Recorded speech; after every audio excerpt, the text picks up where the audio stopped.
সরস্বতী পুজোয় চলে গেছিলাম দেশের বাড়িতে।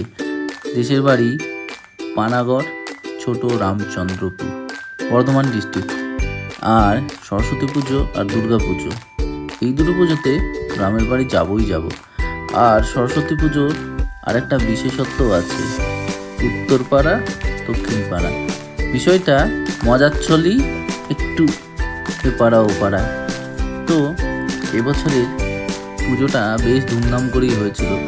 যেরকম প্যান্ডেল আর তার সাথে প্রতিমা, দুটোই ছিল সেরার সেরা। প্রতি বছরের মতো এবছরেরও আয়োজনে কোনো কমতি ছিল না। আমরা বেশ কয়েকজন বন্ধু আর ভাইরা মিলে সবাই মিলে এই সরস্বতী পুজোটাকে খুব ধুমধাম করে পালন করি। আর এর মজা অন্যরকম। ছোটোবেলায় ফুল তুলতে যাওয়া, ঠাকুরের ফল আনা, পুজো করা, অঞ্জলি দেওয়া, এইটা একটা বিশাল ব্যাপার। আর এই যখন হোম হবে আর অঞ্জলি দেওয়া হবে, তখন তো মাকে দেখার মতো। মায়ের অপরূপ রূপ সত্যি মন ভরে যায়। আর এই ছিল আমাদের প্যান্ডেল আর মায়ের প্রতিমা তো দেখতে। আর খিচুড়ি, দ্বিতীয় দিনে খিচুড়ি, সরস্বতী পুজোর পর দিন পাড়ার দাদারা, কাকুরা, বাবা, জ্যাঠা, জেঠু সবাই মিলে আনন্দ করে, জেঠিমারা সবাই সুন্দর করে সবজি কাটে। তারপরে আমরা সবাই মিলে রান্নাবান্না করে পাড়ার সমস্ত লোকজন, বন্ধুবান্ধব মিলে রাত্রেবেলায় খিচুড়ি, এ এক বিশেষ পাওনা। প্রতি বছরই প্রথম দিন সরস্বতী পুজো হই হুল্লোড়, দ্বিতীয় দিন খাওয়া দাওয়া, এটা প্রতি বছরই হয়।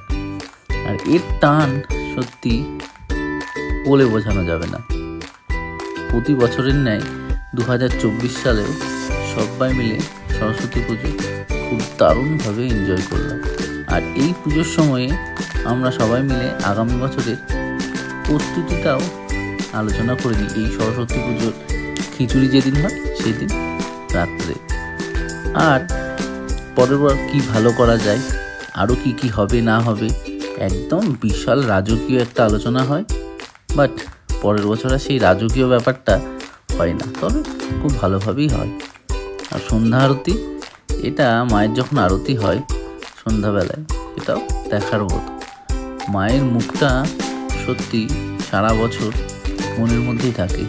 মা আমাদের সকলকে অনেক আশীর্বাদ করেছে এবং আমাদের পাড়ার সমস্ত ভাই, দাদা সবাইকে মা আনন্দে রেখেছে একদম মনে প্রাণে।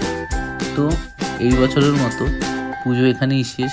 পরের বছর আসছে বছর আবার হবে মা।